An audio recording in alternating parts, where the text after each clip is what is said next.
Quero apresentar minha esposa. Querida, esses são os irmãos Leroy e Paul Kopp, de Los Angeles, Califórnia.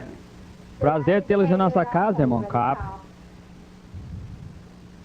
Irmão Branham, nas suas duas grandes campanhas em Los Angeles, no Templo Calvary, notamos que o Senhor Jesus Cristo trabalhou consigo de modo muito especial com estes maravilhosos dons, discernindo o coração dos homens, tanto como as enfermidades dos corpos e os sinais de cura e milagres feitos.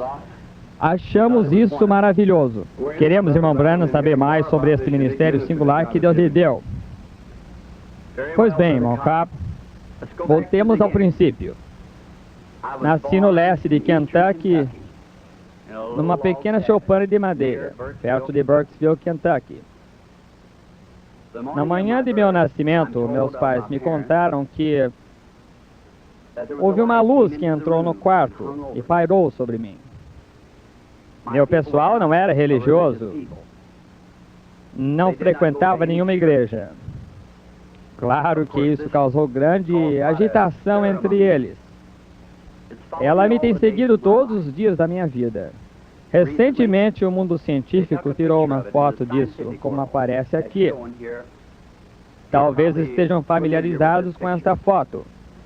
Foi provado pela ciência que foi o único ser sobrenatural a ser fotografado cientificamente. Em minha opinião, é o mesmo anjo de Deus que seguiu os filhos de Israel desde o Egito até a Palestina. O Senhor mesmo, como estudioso, sabe que esse foi o anjo do pacto. Nosso Senhor Jesus Cristo, não outro. E quando estava aqui na terra, manifestado em carne, ele não afirmava ser grande pessoa. Ele disse, o Filho não pode fazer coisa alguma, a não ser que o Pai lhe mostre. Em São João, capítulo 5, talvez conheçam essa escritura. Jesus passou por este famoso tanque de Betesda. Ele encontrou muita gente ali, cegos, mancos, coxos, esperando o movimento da água. Foi estranho ele ter ministrado apenas a um, mas se notarem, ele sabia que onde estava aquela pessoa. O Pai lhe havia mostrado, ele curou a esse, talvez ele não fosse aleijado, estava apenas deitado numa maca, mas Jesus o curou. Mais adiante nesse capítulo, encontramos por volta do versículo 19 que os judeus o questionaram. Talvez hoje seja questionável a razão de Deus passar por um lugar onde toda aquela gente era coxa, manga e seca e não curar a todos.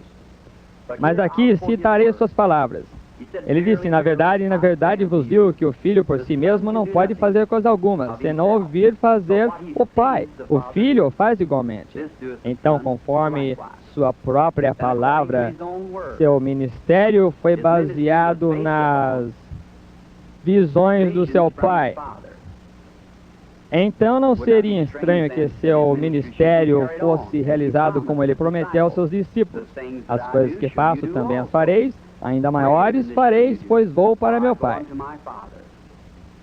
Ele disse, mais um pouco e o mundo não me verá mais, mas vós me vereis, pois estarei convosco, até mesmo em vós, até a consumação do século. Jesus Cristo é o mesmo ontem, hoje, eternamente. Creio que há uma confirmação nestes últimos dias da ressurreição de Jesus Cristo, vivendo entre seu povo, realizando os mesmos sinais e maravilhas que fez quando estava aqui na terra.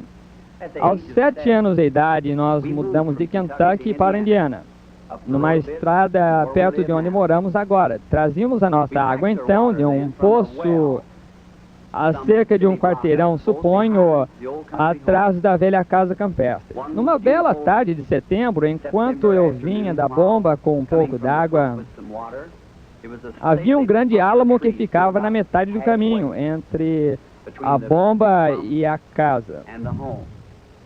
Passando por ali, havia um remoinho de vento na árvore, o que chamamos aqui de torvelinho. Ora, isso não era raro nessa época do ano ou nessa parte do país, mas isso permaneceu na árvore, não foi embora. Eu parei para ver o que era e uma voz saindo daí me disse: nunca fume, nem beba, nem contamine seu corpo de nenhuma forma, pois haverá uma obra para você fazer quando tiver mais idade. Assustado, essa palavra mal define isso. Corri depressa para casa dizendo para minha mãe que um homem me havia falado de uma árvore. Ela achou que eu estivesse nervoso, ela me colocou na cama. Mas a partir de então, visões começaram a me aparecer e quando isso vem sobre mim, produz uma visão. Posso contar para as pessoas que é o problema delas e o que devem fazer na vida e os pecados que não confessaram na sua vida. Aos 37 anos de idade, uma noite eu orava em meu quarto. E quando me levantei, notei que havia uma luz no chão. Eu olhar para ver de onde vinha, vi que vinha do alto.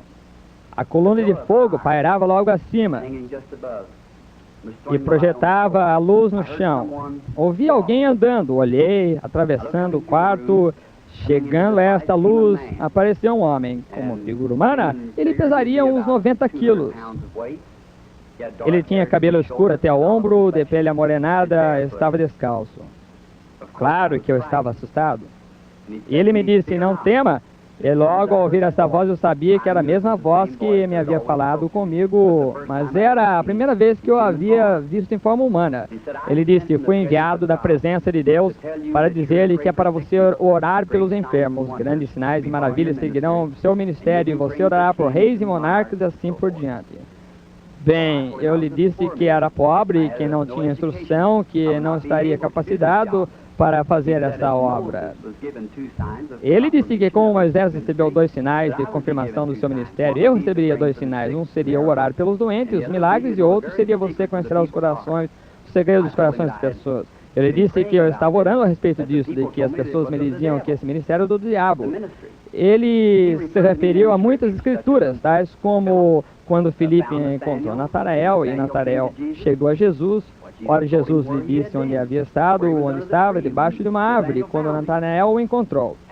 E muitas outras escrituras, tais como a mulher na fonte, como lhe foram revelados os seus pecados, quando Jesus lhe disse que ela teve 5 maridos. Ela correu para a cidade e disse: este é o Cristo. Ele se referiu a muitas outras escrituras. Eu lhe disse que iria. Ele me deu a certeza que estaria comigo sempre. Como conhece Simon Kopp, e o mundo conhece as grandes coisas que têm acontecido nesse ministério.